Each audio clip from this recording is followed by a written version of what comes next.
안녕하세요 구독자 여러분, 청년부동산입니다. 강남 3구를 중심으로 집값이 폭등하면서 이재명 행정부의 부동산 정책에 대한 관심이 모이고 있습니다.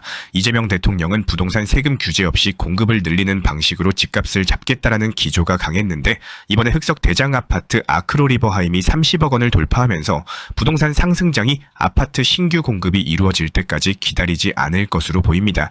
특히 강남도 아닌 흑석동에서 국민평형인 84제곱미터가 30억 클럽에 진입했다는 것은 아파트 상승장 진입에 대한 신호로 해석할 수 있습니다. 지난 1년 사이에 국민평형 아파트 분양가가 1억 원 가량 급증하면서 서울 평균 18억 건에 육박했는데, 이번 흑석동 사례가 상승장의 포문을 열었다라고 보는 것이죠.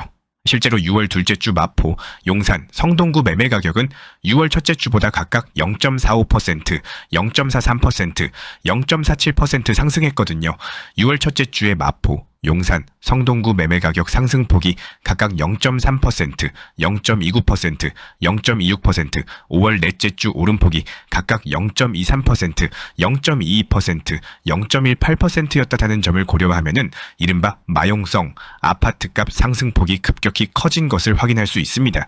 이게 왜 중요하냐 하면은 최근에 마용성 오름폭이 과거 부동산 급등기와 굉장히 유사한 흐름을 나타내고 있기 때문에요. 6월 둘째 주 매매 가격 상승폭은 마포구는 2018년 2월 셋째 주에 0.45% 이후로, 용산구는 2018년 8월 넷째 주 0.43% 이후로, 성동구는 2024년 8월 둘째 주에 0.63%를 기록한 것 이후로 가장 크거든요.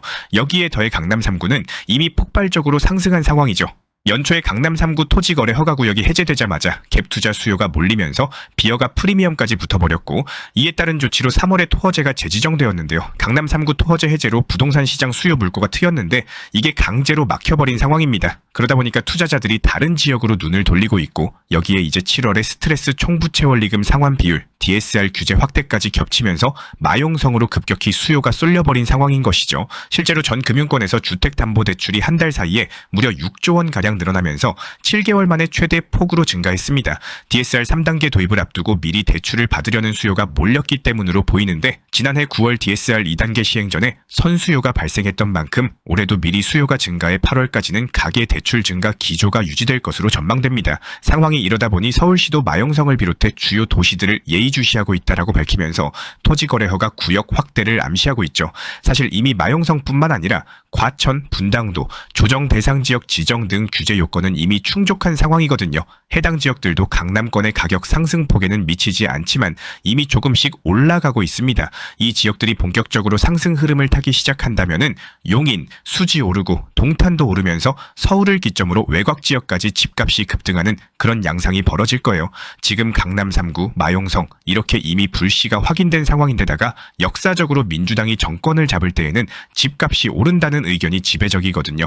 현재 시장 심리가 부동산 우상향을 기대하고 있다라는 거예요. 그렇기 때문에 현 시점에서 이재명 정부의 부동산 정책이 굉장히 중요한 상황입니다. 그런데 이재명 정부가 강조하고 있는 공급 대책 같은 경우 장기적인 관점이란 말이에요. 공급 대책이란 것이 재건축, 재개발을 통해서 신규 공급을 확대한다라는 건데, 이미 집값이 상승 흐름을 타기 시작한 상황에서 공급을 기다릴 시간이 없어요. 실제로 일기 신도시를 비롯해서 주요 재건축 사업지들을 살펴보면은 재건축 진행 자체가 삐그덕거리고 있습니다. 원자재 가격이 상승하면서 공사비도 덩달아 오르고 있고, 이런 요인들이 분양가 인상으로 이어지고 있거든요. 게다가 강남 3구를 필두로 전반적인 부동산 상승장이 기대되면서 재건축 조합 사이에서는 분양을 미루려는 움직임이 감지되고 있습니다. 그러다 보니 공급 자체가 힘들어지고 있는 상황이죠. 여기에 더해 이재명 정부랑 민주당이 엇박을 보이고 있습니다. 이번에 더불어민주당이 재건축 초과이익 환수제, 일명 재초안 시행에 무게를 두기 시작했거든요.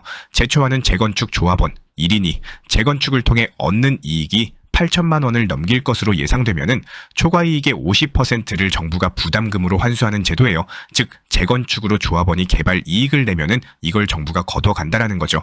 이렇게 되면은 아무래도 조합원 입장에서는 재건축에 소극적일 수밖에 없습니다. 왜냐하면 50%를 대략적인 금액으로 환산해 보면은 최소 1억 원에서 4억 원에 달하는 금액이거든요.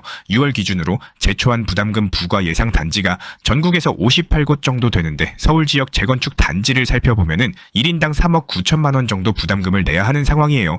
부담금 자체가 굉장히 높기 때문에 재건축에 대한 움직임 자체가 둔화되고 있습니다. 실제로 전국 70여 개 재건축 조합이 가입한 전국재건축정비사업조합여 N대는 국토부에 부가 중단을 요청하는 공문을 보내면서 강하게 저항하고 있는 상황입니다. 이렇게 제초안 자체가 공급을 축소시키는 역할을 하고 있는 데다가 제초안 시행 시 재건축 사업 진행에 대한 갈등 심화가 예상되고 있기 때문에 이재명 정부가 공급으로 부동산 시장 과열을 막겠다라고 발표한 것과는 엇박을 보이고 있고 부동산 정책 자체가 딜레마에 빠져 있는 상황이죠. 엎친 데 덮친 격으로 이런 상황들을 조율할 수 있는 국토교통부 장관이 지금 공석입니다. 장관 자리가 공석이라는 것은 정책 실행 지연으로 이어질 가능성도 있기 때문에 하반기 부동산 시장 상승에 대한 대응력이 약화될 수 있다는 우려가 나오고 있습니다. 여기에 더해 올해 하반기부터 금리 인하가 전망되고 있는데 금리가 인하되면은 시장은 본격적으로 상승세를 탈 수 있는 그런 기반이 마련되기 때문에 현 시점이 정말 중요하다라고 볼 수 있습니다. 아직까지 시장에서는 전국 주택 매매 가격 전망에 대해서 하락이 우세하고 있지만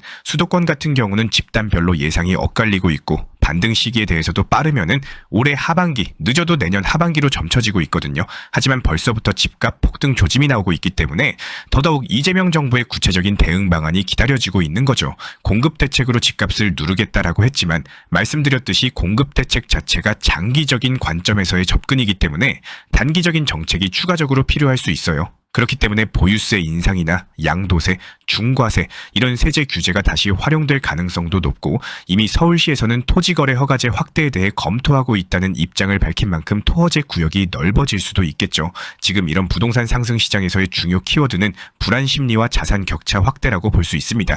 우리가 문재인 정부 때 이미 한 번 경험을 한 적이 있죠. 집값이 단기간에 미친 듯이 상승하니까 사람들 사이에서 지금 아니면 내 집 마련 못한다는 심리, 그리고 지금의 이 부동산 폭등장을 두고 부의 추월차선, 계층을 넘어설 수 있는 유일한 사다리로 인식하는 심리가 강하게 발생했습니다. 그 결과 불안감이나 자산 격차에 대한 욕구가 커지면서 구매 욕구가 폭발했고 청년 영끌족이 사회 문제가 될 정도로 부동산 시장이 상당히 과열됐었죠. 이미 강남 3구 같은 경우 거의 반년 만에 10억 정도가 올라갔기 때문에 이런 것들을 억누를 수 있는 세금 규제라던가 투지 과열지구 지정 등의 정책을 낼 것으로 보입니다.